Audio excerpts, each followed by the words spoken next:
there are various accounts. The account contained in the Tibetan Book of the Dead suggests that your experience in the Bardo is, as it were, subjective, with, of course, the important exception of the experience that one has of what is called the pure white light, the light of reality, which cannot be described as being either subjective or objective, which transcends that dichotomy.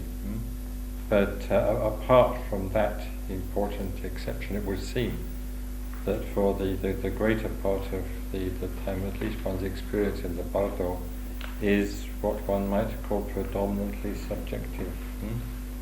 This is according to the Tibetan Book of the Dead. But at the same time, there are references, I believe, in the Tibetan Book of the Dead itself to one experiencing immediately after death or shortly after death one's own physical body in the distance, and people gathered around it and mourning and so on. Then of course there is the account of again according to the Tibetan Book of the Dead, the account of the vision, as it were, of one's future parents. So that would seem to suggest again something objective there. The general picture seems to be of a gradual withdrawal from and return to objectivity, with the greater part of one's experience in the Bardo being as it were subjective. That seems to be the general pattern or general picture. The Tibetan Book of the Dead is also based on the idea that people still alive can communicate with you. On the other hand, the person in the Bardo is admonished to reflect that these are all mine own thought forms. So it's as though one is dealing, with two levels of reality, a sort of psychological one, and what one might call, a metaphysical one. It's as though, the person whom you, as it were, objectively perceive or hear, is himself telling you, as it were, that you aren't really perceiving him and not really hearing him. He is your own, thought form. So it does, leave you in a sense in a rather odd, kind of situation. Neither real nor unreal, one might say. Perhaps that is the intention. This also ties up with the whole question of how literally, one is to take the teaching of the Tibetan Book of the Dead, or whether one is to take all of it literally, and perhaps other parts of it not literally. But for instance, it is stated that the beings that one experiences in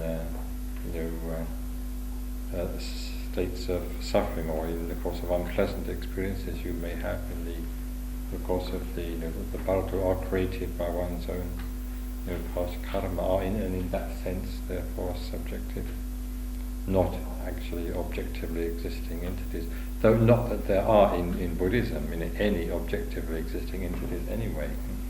So again, you come back to the point which I mentioned.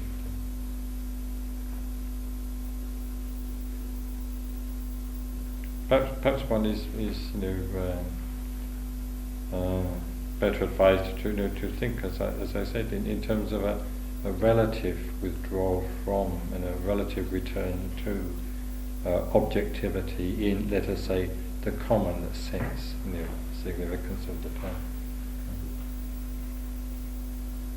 Punctuated, of course, by one or more transcendental experiences. Well, it would seem, on the basis of what I've just said, that you can be in contact with other beings, as it were, objectively, on the borders of that experience at the beginning and at the end, but it's though in the middle you are withdrawn, into your own subjectivity. Perhaps it's like the sleep state.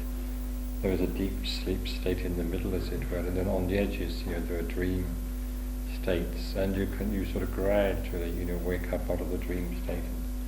Sometimes you are, still in the dream state while beginning, to perceive objects around you again.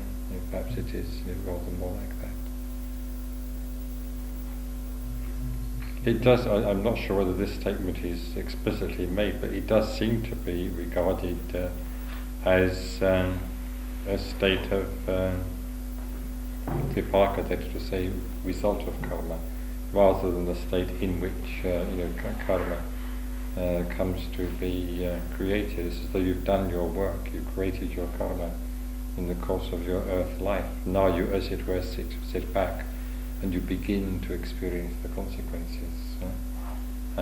So the world that you experience is a world of those consequences. It's therefore a subjective world. It's a world of experience, of receptivity, rather than of action, rather than of initiative, rather than of volition or karma.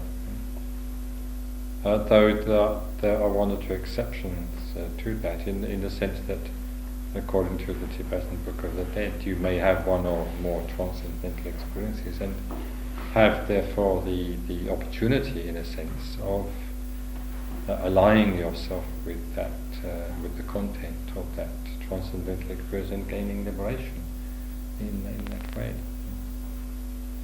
Again, it's a bit like the dream state, in which you can break through from the dream state itself to a higher reality. Traditionally, I think the Bardo is considered to correspond to the dream state.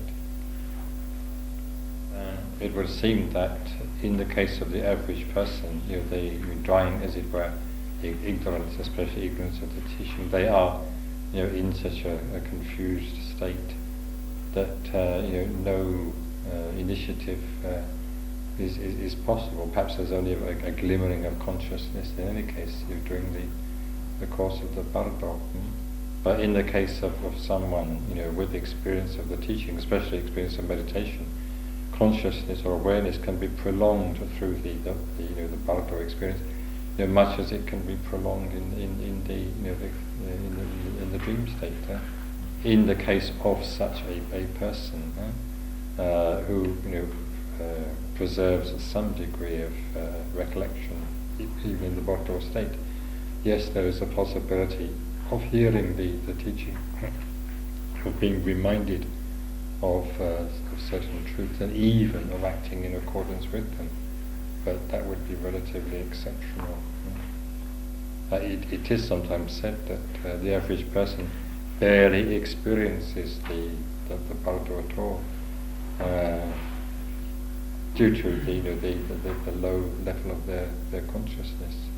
Though everybody, it would seem, according to the Tibetan Book of the Dead, does momentarily experience the white light, but that is quite literally a momentary experience.